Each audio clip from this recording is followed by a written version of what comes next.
Hey everyone, ready to dive into a story that's, well, heavy but important? Definitely. We're looking at the execution of Salvador Puig Antich under Franco's regime in Spain, using a really detailed breakdown we found from the infographics Oh, show. I've seen that one, yeah. And it gets pretty intense, especially when they describe the method of execution with a garrote. Yeah, not a pleasant way to go, that's for sure. Not at all. And it's wild how this one event, this execution of a 25-year-old, became this huge turning point for Spain. I mean, like on their road to becoming a democracy. It really highlights I guess you could say, the power of resistance, right? Like, even when it's just one person, it can ripple out and change things in ways you'd never expect.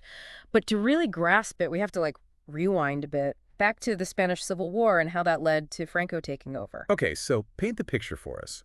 What was going on in Spain that made the political climate so, volatile? Well, the Civil War. It ended in 1939, Right. but it left, deep scars, And Franco's win, it ushered in decades of dictatorship, repression, censorship, you name it. Opposition was not tolerated. So anyone speaking out was in big trouble. Oh, yeah. Franco targeted tons of groups, communists, anarchists, even regional separatists, like ETA, the Basque group. ETA, right. Important to bring them up because their actions play into what happens with Puig Antich later, don't they? They do, yeah. Okay, so this is the backdrop, right? Tumultuous time. Yeah. And then Salvador Puig Antich comes onto the scene. Who was he? What did he stand for? Well, he was born in Barcelona in 1948, and from what we know, pretty politically active, even as a young guy, against Franco's regime from the get-go. First joined workers' commissions. Which, for listeners who don't know, became a major trade union in Spain, fighting for workers' rights and all that. Exactly. Yeah. So, yeah, not one to shy away from challenging the powers that be, it seems. But eventually he moved towards a more radical group, the Iberian Liberation Movement, or MIL. MEL, okay. And they were known for their, shall we say, unique methods of funding. Well, they called them expropriations, but basically, bank robberies. Whoa, hold on. Bank robberies, that's a bit extreme, isn't it? What was their thinking there? To them, it was a way to, fight back against the system, The economic system they saw as oppressive. They thought they were hitting back at the Franco elite and using the money to support the resistance. But of course, illegal is illegal, and it definitely played a role in Puig Antich's, his downfall. Which brings us to September 25th, 1973. This is where things take a dark turn.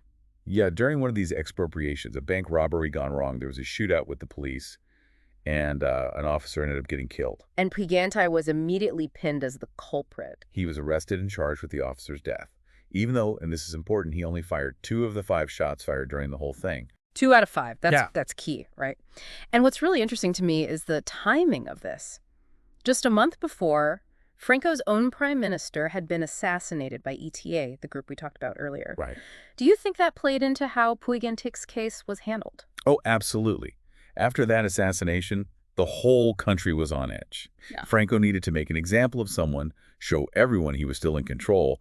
And even though Puig Antich and the MIL had nothing to do with ETA, the regime saw a chance to, flex their muscles and scare off any opposition. So they made him the scapegoat. Yeah, pretty much. And instead of a regular trial, they moved his case to a military tribunal, which basically meant a harsher sentence was practically guaranteed. His fate was sealed.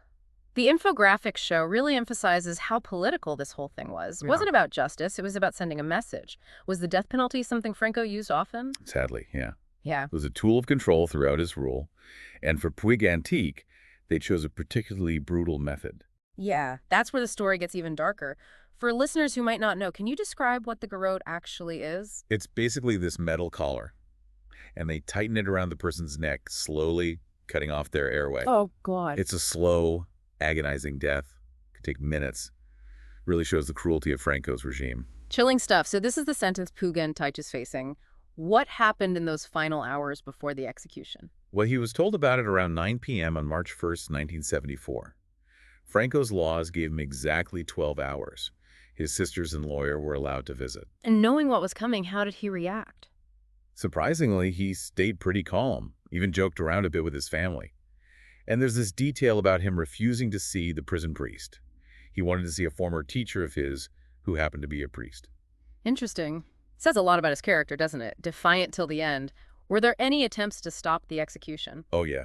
His lawyers were filing appeals like crazy. There were even calls to the German Chancellor, Willy Brandt, to try and pressure the Spanish government. Did any of that work? Nope. The regime timed the ruling late at night on purpose to make it almost impossible to intervene. They were determined to see this through. So March 2nd arrives. What was the atmosphere like at the prison? Tense, for sure. The executioners showed up early. They prepped the garrote. Heavy security everywhere.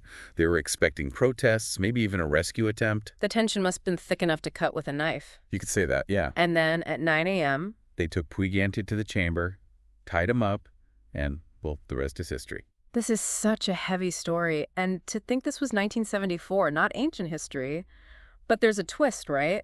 This backfired on Franco big time. Oh, yeah, definitely. It's almost like they didn't understand the power of martyrdom.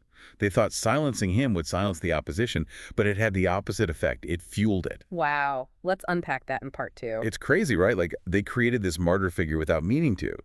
Puig Antich's death, like, ignited this whole wave of resistance that they couldn't control. So how did that, I don't know, how did it actually play out? What happened after the execution? Well, his funeral, it turned into this massive protest. Thousands of people in the streets of Barcelona, Madrid, all over. They were outraged, grieving, and it wasn't just a symbolic thing either.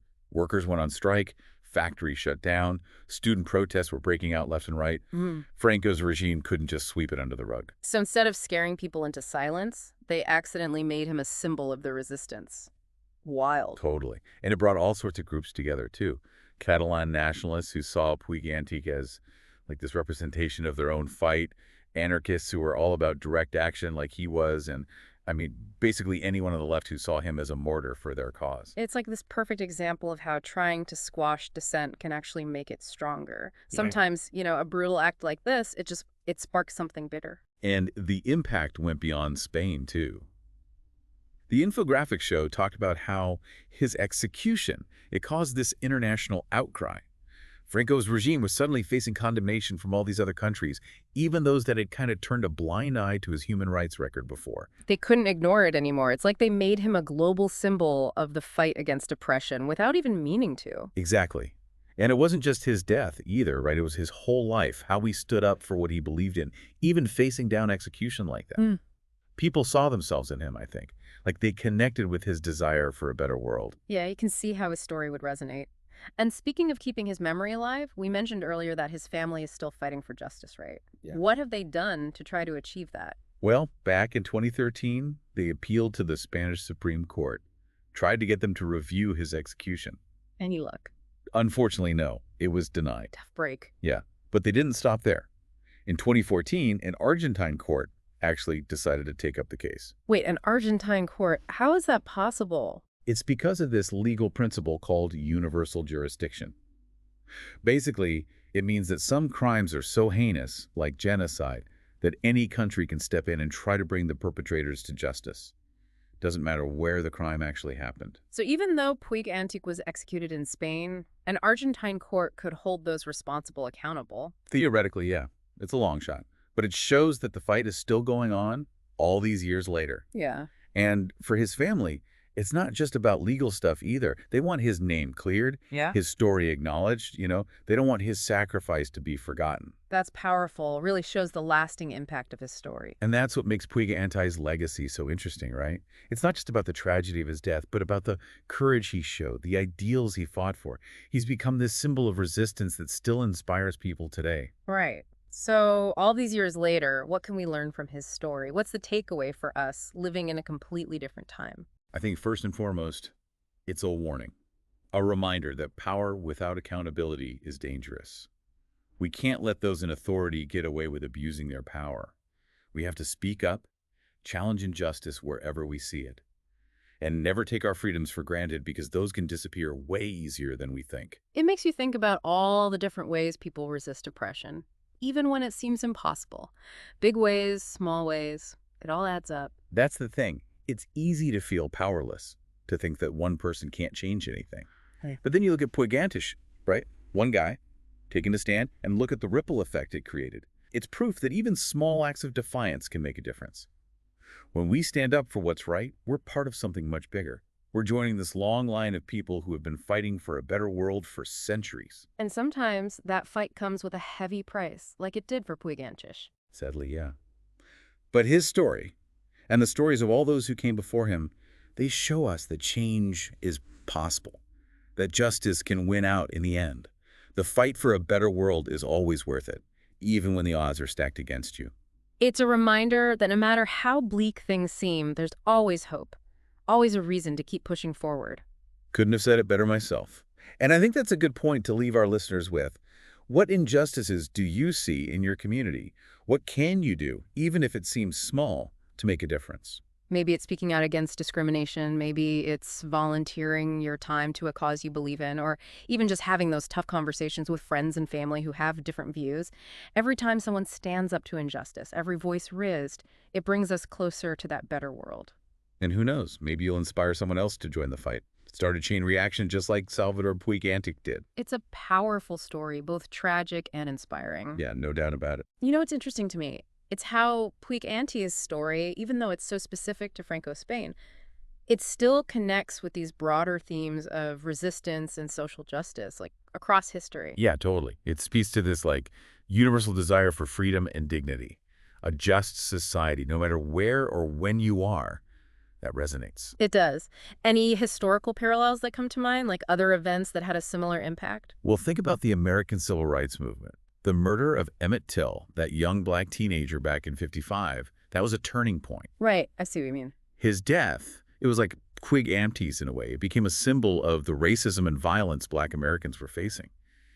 And it sparked this huge wave of protests and activism, and that eventually led to real changes, legally and socially. It's tragic, but it's also powerful, how these acts of brutality, they were meant to shut people up, but instead they ended up fueling the fire.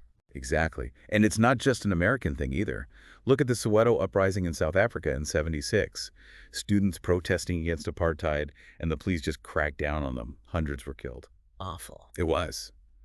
But their sacrifice, it helped bring about the end of apartheid in the long run. It's a reminder that even in the darkest times, there's always hope for change. It's like history is driven by these pivotal moments, these acts of defiance that inspire others to fight back. And that's important to remember, especially now, when there's so many challenges in the world, right? It's easy to get discouraged, feeling nothing we do matters. But then you look back at history, at people like Puig Antich, and you realize that even small acts of resistance can have this ripple effect. You can be part of something much bigger than yourself. So thinking about Puig Antich's story and all these other examples, what's the main message you want our listeners to take away from all this? Don't give up hope. No matter how tough things get, no matter how impossible the odds seem, change is possible. History shows us that. Human resilience, courage, that constant fight for justice, it's what moves us forward. Puig Antich's story, it reminds us that we all have the power to make a difference, to make the world a little bit more just, a little bit more equitable. We're all part of this ongoing struggle, and it's a struggle that's been going on for centuries. That's right. And for some, like Puig Antich, the fight comes at a huge cost.